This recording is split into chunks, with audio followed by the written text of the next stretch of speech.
Welcome to Books on Point. The mother of South African-born entrepreneur Elon Musk didn't always have things easy. She struggled emotionally and financially as a single mother to Elon, Kimbal and Tosca, battled weight issues, and she had to restart her life and her practice as a dietitian in numerous new cities over and again.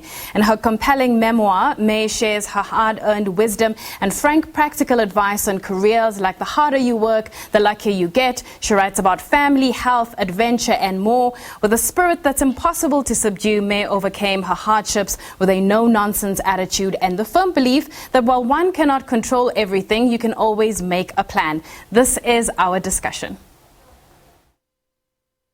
Let's talk about what inspired the book. Well, you know, when you go on social media, people are saying I'm giving good advice and that I should write a book. And this was Twitter, Facebook, Instagram. And I kept on saying, no, why would I write a book?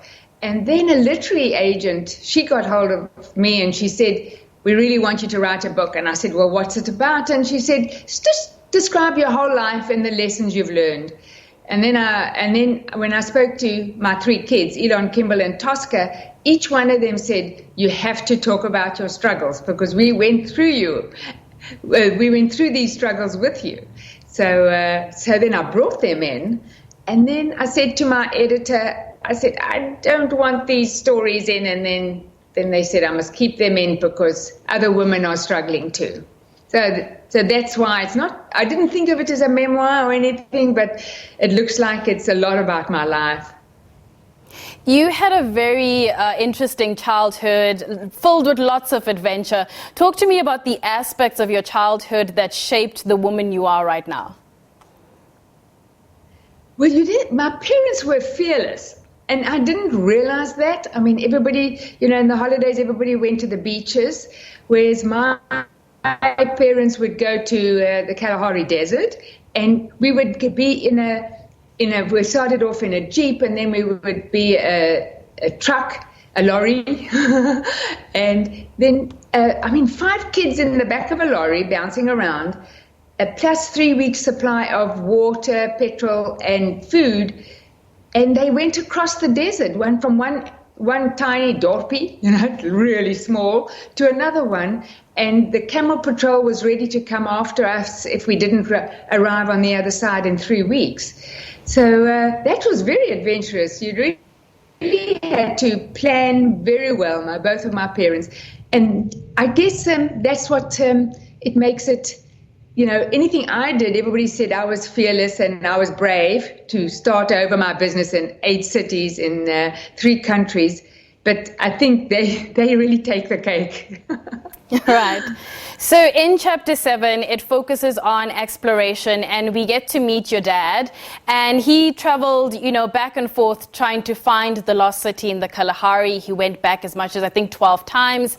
Talk to me about that period that made you admire him the most, even though he never quite found the Kalahari, or rather, he never quite found the lost city. Yes. Well, the thing is, as a child, you just expect you think your father's a Superman anyway. So when you look back on it, you say, wow, how brave he was. And he never lost hope about looking for the lost city, and he was never disappointed when we didn't find it. And he just kept on, but he loved the adventure. We saw a lot of animals, of course. And and we met a lot of bushmen and Hottentots who'd never seen a car, never seen people in clothes, So it was an interesting trip. And then we get to a point where you've just finished university and you're about to get into the world of work. How did you make the decision that you wanted to study dietetics? Well, I was a science nerd at high school, and I was going to go into the sciences, and I was also a model. I started modeling at 15, and I thought, I could do languages. I like that too. But then I thought I need to try something more difficult because I was a model. So I decided to do sciences, and I told my dad I would do microbiology and biochemistry and physics. And he said, well, you should have a profession at the end of your studies. And the only way I could do it was the only profession I could find was dietetics. And so that's why I went to Tuckies. Is it still called Tuckies, Pretoria University?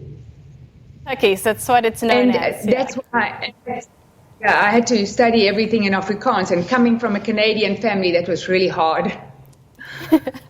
Well, I think you've done pretty well. So the one interesting thing is that we would definitely love to have you visit South Africa and try your Afrikaans out and see if you still, some of that muscle memory is still there. Ja, ek kan Afrikaans praat. Ek het nie 'n probleem met Afrikaans nie.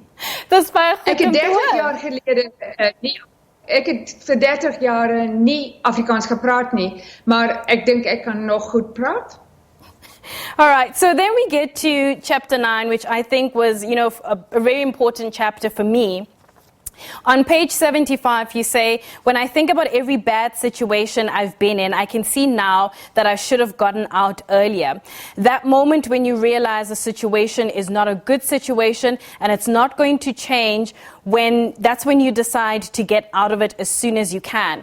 When you look back, because sometimes hindsight can be the biggest teacher, what do you think were some of the aspects that, kept you from walking away from some of those bad situations?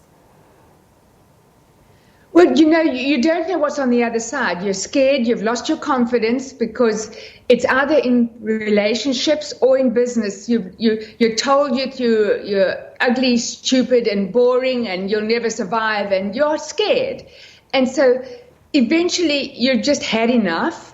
But you go through a lot of pain, and you're hurting inside, and then you say, well, maybe I'm okay, So then you break away, which is drastic, and you're lonely, and you don't know what your future is. But then you slowly gain your confidence again, only to have it knocked out again. But the point is, there are many situations where I should have gotten out of the situation earlier.